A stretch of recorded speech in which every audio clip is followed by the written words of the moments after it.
Two bills that would advance the fight against the little fire ant are up for decision-making in committee on Thursday. House Bill 2431 would appropriate funds to the Hawaii Invasive Species Council for the creation of a statewide public awareness campaign on the little fire ant. And House Bill 2469 would establish and appropriate funds for a little fire ant pilot project to research solutions for addressing the little fire ant threat in Hawaii. Hawaii County would be the primary beneficiary of such a pilot project since the little fire ants are so well established in East Hawaii. During recent House Committee on Agricultural hearings on the bills, testifiers from the private sector tried to remind lawmakers not to forget about the help they can provide. Actually, Chair, members of the committee, I'm not sure it's so much testimony as it is a policy statement. We support the general intent of the bill, but we would really employ you to consider the use of the private sector. I mean, ants is not a new pest that they need to deal with it. They deal with it today. Our members on the Big Island have already getting some calls on fire ants when it involves individual home property. So our people are already trained. The company is licensed. The individuals are certified. There is no certification of state employees. There is no licensing of state employees. There is no mandatory training of state employees. So the private sector, I think, is well equipped to deal with this, and we know that it's quickly getting out of control.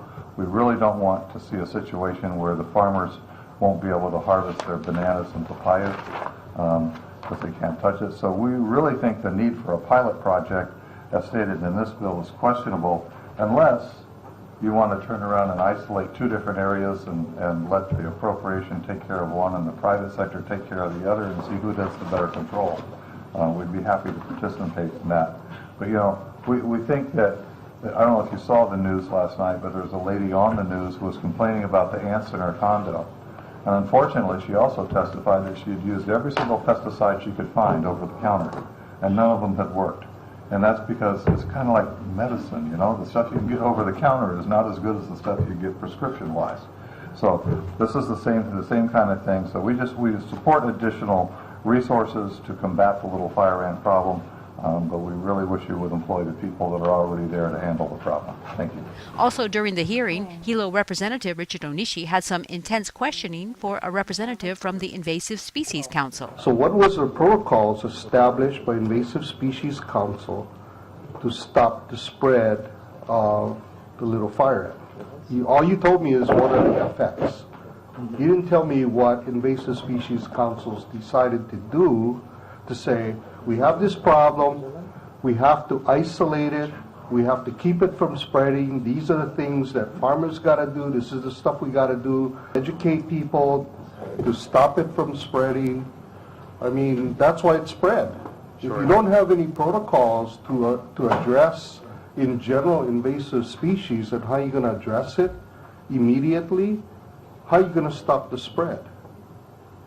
So to answer your question a little bit better, the Invasive Species Council has funded control capacity to go out and control ants in areas where they're infesting, and we have funded the development of pesticide technology to control the ants. As far as regulations for inter-island movement of goods that might contain ants, that's more of a departmental issue under the Hawaii Department of Agriculture. Little fire ant has been a topic of interagency discussion at HISC meetings. But as far as increasing capacity for inspectors, for example, for goods that are moving inter-island, that's something that the HISC supports, but it's not under our authority to amend. But, you know, it's sort of, for I think me and people in the public, it's like the state has dropped the ball on this.